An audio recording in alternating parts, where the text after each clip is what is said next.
ناظرین آداب، 11 اکتوبر 2023 مطابق 24 ربیع الاول کے اودھ نامہ وائس ایڈیشن میں آپ کا خیر مقدم ہے۔ میں ہوں موسی رضا اور آپ سماعت فرمانے جا رہے ہیں اودھ نامہ میں شائع اہم خبروں کے خاص حصے۔ اقوام متحدہ کے انسانی حقوق کے سربراہ نے کہا ہے کہ اسرائیل کا غزہ کی پٹی کا مکمل محاصرہ، جسے شہری زندگی کی بقا کے لیے ضروری اشیاء سے محروم ہو جائے، عالمی قانون کے تحت ممنوع ہے۔ انسانی حقوق کے لیے اقوام متحدہ کے ہائی کمشنر نے کہا کہ لوگوں کے وقار اور جانوں کا احترام کیا جانا چاہیے۔ انہوں نے تمام فریقوں سے کشیدگی کم کرنے کا مطالبہ کیا۔ اقوام متحدہ کے انسانی حقوق کے سربراہ نے اپنے دفتر کی جانب سے جمع کی گئی معلومات کا حوالہ دیتے ہوئے کہا کہ اسرائیل نے فضائی حملوں میں غزہ میں رہائشی عمارتوں کو نشانہ بنایا ہے، جن میں اسکول اور اقوام متحدہ کی عمارتیں بھی شامل ہیں، جس کے نتیجے میں شہریوں کی ہلاکتیں ہوئی ہیں۔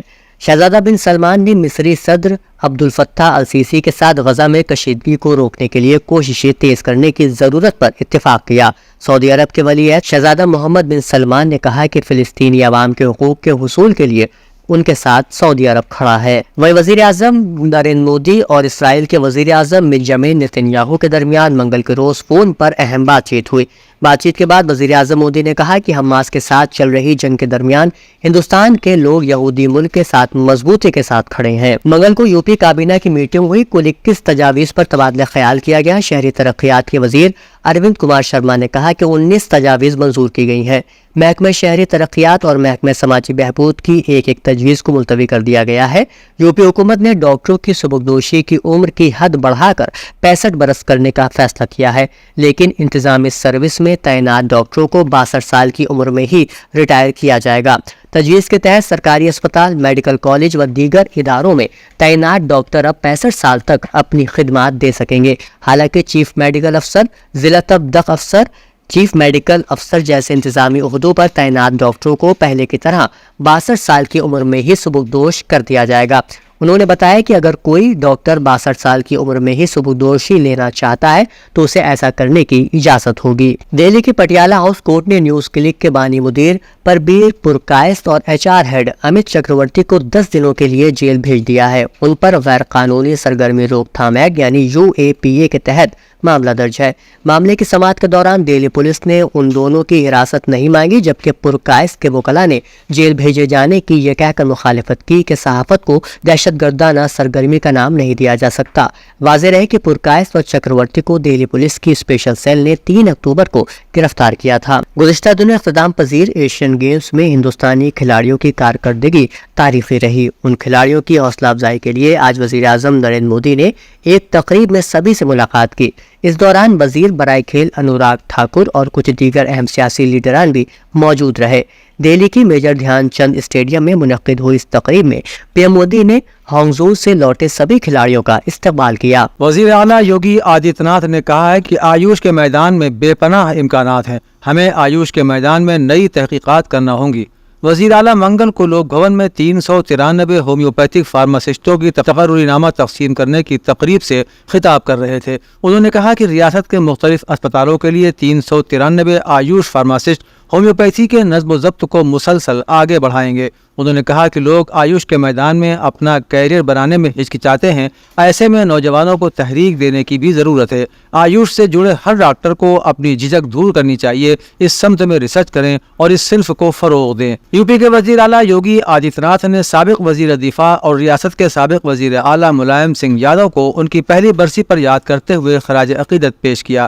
وزیر اعلیٰ یوگی نے سوشل میڈیا سائٹ ایکس پر کہا کہ سابق وزیر دفاع اور اتر پردیش کے سابق وزیر اعلیٰ ملائم سنگھ یادو کو ان کی برسی پر جذباتی خراج عقیدت۔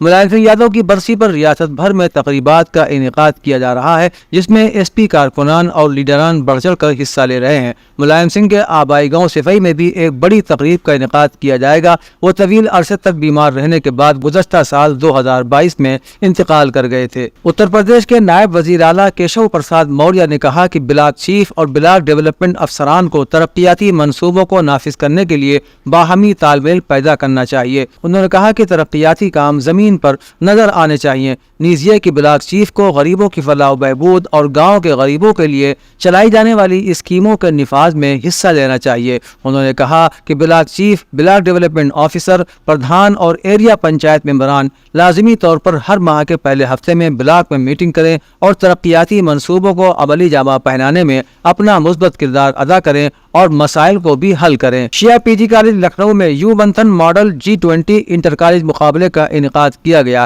اس تقریب میں شرکت کرنے والے اداروں نے قرعہ اندازی کے ذریعے منتخب ہونے والے مخصوص ملکوں کی نمائندگی کی اور وزیر اعظم، وزیر خارجہ، وزیر خزانہ وغیرہ کے طور پر مختلف سیشنز میں شرکت کی. مقابلے کے اندر leadership track, foreign minister track, finance minister track, share track, proposal committee اور مینیفیسٹو کمیٹی کو فائنل سیشن کی شکل میں ترتیب دیا گیا. اس طرح کے مقابلے نوجوانوں میں قائدانہ صلاحیت، بین الاقوامی سیاست، مختلف مسائل پر اپنے ملک کی پالیسی اور مختلف پالیسی سوالات پر تجاویز پر دوسرے ممالک کی حمایت حاصل کرنے میں معاون ثابت ہوں گے. ورلڈ مینٹل ہیلتھ ڈے کے موقع پر ارم یونانی میڈیکل کالج لکھنؤ کے حکیم اجمل خان سیمینار ہال میں شعبہ معالجات کے زیر اہتمام نیز BUMS بیچ 2018 سال آخر کے طلبہ و طالبات کے اشتراک سے ایک سیمینار کا انعقاد کیا گیا. سیمینار میں طلبہ و طالبات نے عالمی پیمانے پر عوام الناس کی بڑی تعداد کے دماغی عوارضات میں مبتلا ہونے، اسباب و علامات، تحفظی تدابیر اور اس کے تعلق سے عوامی بیداری پیدا کرنے پر اپنے مقالے پیش کیے. نیز دماغی صحت کے حوالے سے چلنے والے قومی اور ضلعی سطح کے پروگراموں اور ملک کے مشہور دماغی صحتی مراکز پر روشنی ڈالی. سیمینار میں طلباء سے خطاب کرتے ہوئے کالج کے پرنسپل پروفیسر عبدالحلیم قاسمی نے دور حاضر میں عوام الناس کے دماغی عوارضات میں مبتلا ہونے کے اسباب پر تفصیلی روشنی ڈالتے ہوئے کہا کہ ایک صالح خاندان، معاشرہ اور قوم و ملک کی تشکیل کے لیے جسم میں ایک صحت مند دماغ کا ہونا بہت ضروری ہے اور اس کے لیے ضروری ہے کہ عوام کو دماغی صحت کی اہمیت اور اسے برقرار رکھنے سے متعلق آگاہ کیا جائے. فلسطینی عسکریت پسند تنظیم حماس کے جنگجوؤں کے اسرائیل پر حملے کے بعد ایران نے خبردار کیا ہے کہ کوئی اس کی سرزمین پر حملہ کرنے کے بارے میں نہ سوچے.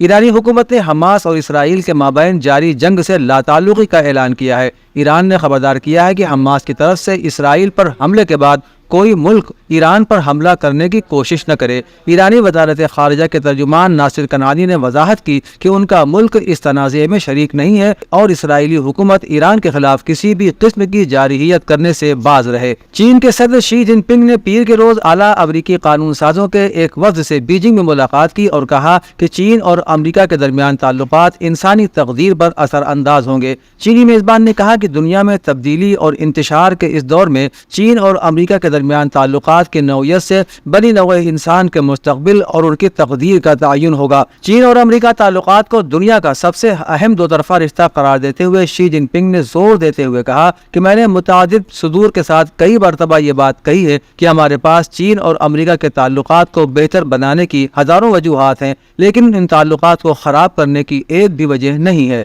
اسلامی جمہوریہ ایران کی وزارت خارجہ کے ترجمان ناصر کنعانی نے بچوں کے عالمی دن کی مناسبت سے سوشل میڈیا پر لکھا ہے کہ آج اس سرزمین کے جو بچے ہیں، کل فلسطین کا مستقبل انہی معماروں کے ہاتھوں میں ہوگا اور یہ وہی چیز ہے کہ جس سے صہیونی حکومت ہمیشہ خوفزدہ رہی ہے. ناصر کنعانی نے مزید کہا کہ 8 اکتوبر کو اسرائیل کی بچوں کی قاتل حکومت نے بموں، میزائلوں اور آتشی گولوں کی بوچھار کر کے 150 بے گناہ بچوں کی جانیں لے لی. یہ ایسے میں ہے کہ بچوں کے حقوق کے کنونشن کی بنیاد پر تمام بچوں کو بلا تفریق زندگی گزارنے کا حق حاصل ہے. ایک نئی تحقیق کے مطابق 220 کروڑ افراد کو مہلک گرمی کا سامنا کرنا پڑے گا. ماہرین کا کہنا ہے کہ انسانی جسم ایک حد تک ہی گرمی اور رطوبت برداشت کر سکتا ہے، جس کے بعد وہ لو یا ہارٹ اٹیک جیسے صحت کے مسائل سے دوچار ہو جاتا ہے. ایک نئی تحقیقاتی رپورٹ سے پتہ چلا ہے کہ اگر عالمی درجہ حرارت ماقبل صنعتی سطح سے 2 ڈگری سیلسیس بڑھ جاتا ہے تو پاکستان اور بھارت اور وادی سندھ کے 2.2 ارب باشندے، مشرقی چین کے 1 ارب لوگ اور سب سہارا افریقہ کے 800 ملین افراد کو گھنٹوں تک سخت گرمی کا سامنا کرنا پڑے گا، جو انسانی قوت برداشت سے باہر ہوگا. نامہ میں شائع مضامین کو مکمل طور پر پڑھنے کے لیے اودنامہ کی ویب سائٹ www.awadnama.com پر وزٹ کریں اور ای پیپر پر کلک کریں.